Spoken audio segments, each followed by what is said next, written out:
Cinta itu nggak selalu bisa memiliki, dan kalau nggak bisa, jangan maksa. Nama saya Dian, sepertinya saya clairvoyant. Cerita berikut ini adalah tentang seseorang yang namanya Ina. Dia ini adiknya abangku. Satu hari temennya abangku ini datang ke rumah.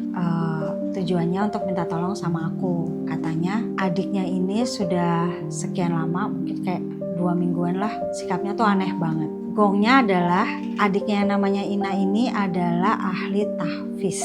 Abangnya cerita gimana dia sangat taat agama, sholatnya gak pernah ketinggalan. Sekali dia buka Al-Quran, dia akan baca sampai hatam, gak pernah berhenti di tengah-tengah. Anehnya gimana? Ya seperti ada gangguan jiwa gitu. Yang paling parah akhir-akhirnya itu Ina sampai menyerang orang tuanya sendiri. Dan sampai di hari abangnya itu datang ke rumahku untuk minta tolong, Ina itu tidak makan dan tidak minum karena nggak mau. Dan itu hitungannya sudah 11 hari. Akhirnya kita berangkatlah ke rumah Ina. Orang tuanya tuh udah sepuh, bapak sama ibunya. Cerita sambil nangis-nangis gimana perubahan Ina itu sangat-sangat drastis yang mereka nggak tahu apa sebabnya. Nggak mau sholat, apalagi ngaji, sampai akhirnya nggak mau makan dan nggak mau minum. Awalnya katanya kayak orang linglung, suka keluar rumah, bajunya berantakan. Padahal dia adalah seorang muslimah yang memakai syar'i awalnya. Singkat cerita, begitu aku sampai di rumahnya, kami bersama-sama berdoa, terlihatlah bahwa ada sesuatu yang gak beres. Aku tanya sama abangnya, ini kayaknya masalah cinta ditolak deh. Nah, disitulah ibunya Ina terus cerita sambil nangis-nangis. Ceritanya adalah di rumahnya Ina itu dulu ada pavilion yang disewakan untuk kos-kosan. Hanya 1 kamar. Penyewanya adalah seorang laki-laki dari pulau seberang. Berjalannya waktu, si laki-laki ini naksir sama Ina. Tapi Ina ini masih mau fokus kuliah dan gak mau pacaran. Dan yang paling penting sih dia gak suka kayaknya sama laki-laki ini.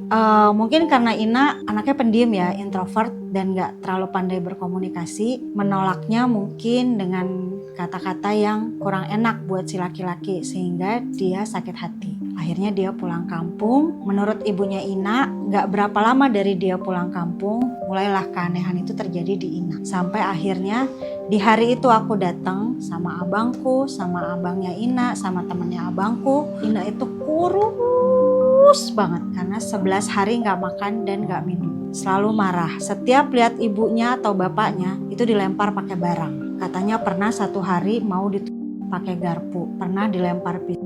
Pernah dilempar piring perkara Ina diajak makan. Waktu aku sampai ke rumahnya, aku udah ngerasa bahwa ada yang gak beres di dalam kamarnya Ina. Terus kita minta izin, boleh gak masuk ke kamarnya Ina? Begitu kita minta izin itu, Ina itu ngamuk luar biasa mempertahankan pintu di depan pintu kamarnya supaya kita gak bisa masuk. Dan untuk orang yang gak makan, gak minum 11 hari, tenaganya tuh kuat banget. Butuh 3 orang laki-laki dewasa buat narik dia dari depan pintu supaya aku bisa masuk. Alhamdulillahnya kita bisa masuk dan kita semua, apalagi keluarganya, kaget lihat kondisi kamarnya. Karena kamarnya tuh kayak kamar gak ditinggalin puluhan tahun. Padahal ya dia tiap hari tidur di situ gitu tiap malam. Sarang laba-laba di mana-mana, plus laba-labanya berdebu, bau, lembab, gelap karena dia nggak pernah mau buka tirai. Akhirnya mulailah kita mencari-cari. Biasanya kalau dikirim guna-guna pasti ada medianya berbentuk barang aneh lah. Kita nyari satu-satu. Sebelumnya aku pesan sama abangku dan teman-temannya, kalau nemuin sesuatu yang aneh nggak boleh disentuh pakai tangan kosong ya, karena haram.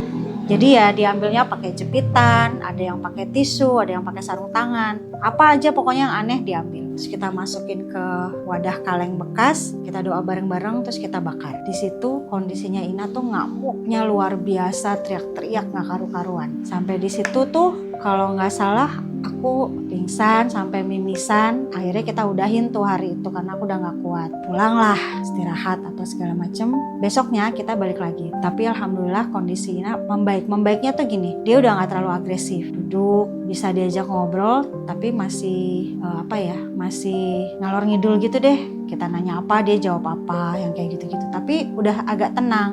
Dan yang paling happy adalah mau makan walaupun sedikit. Waktu itu kalau nggak salah sudah mau asar, terus abangnya Ina itu bilang, ayo kita sholat asar berjamaah. Alhamdulillah dia mau. Walaupun terus dia bilang, aku harus gimana katanya. sholat aja dia udah lupa, bacaannya dia udah nggak tahu, tapi dia udah mau pakai mukena. Itu udah happy banget sih. Akhirnya kita terusin doa bareng-bareng. Kita juga doain air untuk dia minum, karena sesungguhnya media doa yang paling baik itu hanya air, nggak bisa yang lain, hanya air. Ada sih kalau di Islam ada yang garam, tapi garamnya harus garam asli dari laut, bukan garam meja, apalagi garam lumba-lumba, nggak bisa. Sama kalau daun pun hanya daun bidara, nggak ada lagi yang lain. Tapi yang paling manjur adalah air. Itu juga yang digunakan oleh Rasul ketika dia mengirimkan doa untuk sahabat-sahabatnya atau siapapun yang membutuhkan doa dari beliau. Kalau nggak salah 3-7 hari lah kita datang tuh ke rumahnya. Nggak setiap hari sih, cuman ya udah sering banget sekedar ngajak ngobrol, ngedoain, pakai media air supaya dia bisa minum.